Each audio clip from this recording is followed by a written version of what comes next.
हर खबर पर होगी आपकी पकड़। डाउनलोड कीजिए एबीपी लाइव ऐप। और अगली खबर का रुख कर लेते हैं। अगली खबर शहला रशीद से जुड़ी हुई है, जो कि जेएनयू की पूर्व छात्र नेता है।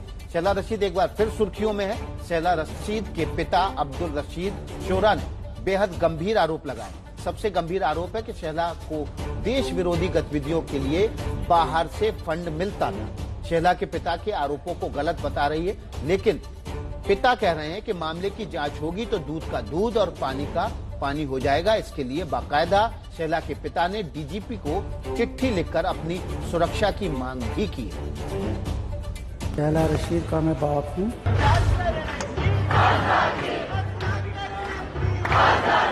हिंदुस्तान वाले हिंदुस्तान को तोड़ने के लिए ये पैसे देंगे।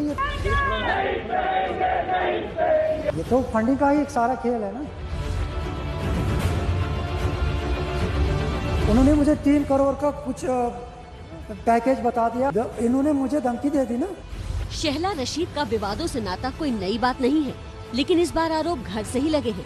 शहला के पिता अब्दुल रशीद शोरा ने जम्मू कश्मीर के डीजीपी को जो चिट्ठी लिखी है, उसमें शहला के खिलाफ बेहद गंभीर आरोप लगाए गए हैं। शहला के पिता ने दावा किया है कि शहला रशीद देश विरोधी गतिविधियों में शामिल है। शहला की मां जुबैदा और बड़ी बहन आसमा भी शहला का साथ देती हैं।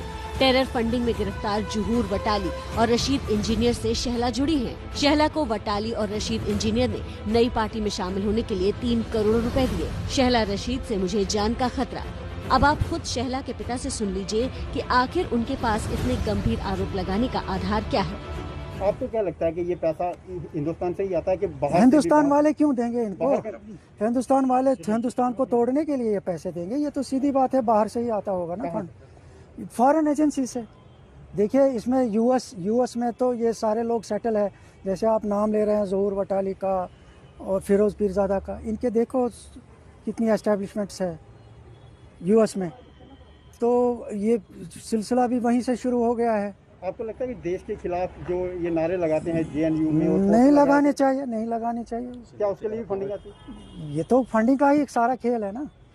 अब रशीद इंजीनियर को क्या मजबूरी थी, इसको शहला को क्या मजबूरी थी रशीद इंजीनियर को लेक्चर दिलवाने की जेएनयू में, जबकि उसके साथ कोई लेना देना ही नहीं था इस बात का। जेएनयू का एक इंटरनल मैटर था जिसके लिए उन्होंने एजिटेशन छेड़ दी थी। तो इसमें इंजीनियर रशीद के लेक्चर का कहाँ से भी इसमें सवाल। उन्होंने मुझे 3 करोड़ का कुछ पैकेज बता दिया। हमने 3 करोड़ रुपए रखे हैं इसके लिए। शहला के आप चाहो तो आप ले सकते हैं, या मैंने रिफ्यूज़ किया। मैंने कहा मेरी अभी बात इस विषय पे हुई नहीं है बेटी के साथ, क्योंकि उसको 7-8 दिन के बाद आना है, तो मैं उसके साथ पहले बात करूँगा। कुल मिला के ये कह रहा हूँ कि फंडिंग जहाँ से भी, क्योंकि ये NGOs भी चलाती है, उन NGOs की भी इन्वेस्टिगेशन होनी चाहिए। अपने आप पता लग जाएगा कि पैसा कहाँ। और लीगल डॉक्यूमेंट्स में ये दिखा रहे कि ये बेकार है, अनएम्प्लॉयड है। तो एक अनएम्प्लॉयड कहाँ तक खर्चा कर सकता है, तो उसकी तो जांच होनी चाहिए ना। अपने आप सबको पता लग जाएगा कि फंडिंग कहाँ से आ रही है, क्यों आ रही है और किसके लिए आ रही है। पिता के आरोपों पर सफाई देने शहला खुद तो सामने नहीं आई, लेकिन ट्वीट कर पिता के आरोपों को न सिर्फ गलत बताया, बल्कि इसे पारिवारिक कलह का नतीजा बताया। आप में से कई लोगों ने मेरे पिता के मुझ पर, मेरी बहन और मेरी मां पर लगाए गए आरोपों वाला वीडियो देखा होगा। वो अपनी पत्नी को पीटने वाले, गाली देने वाले अय्याश शख्स हैं। हमने उनके खिलाफ कार्रवाई करने का फैसला किया है। उनका ये स्टंट इसी का नतीजा है।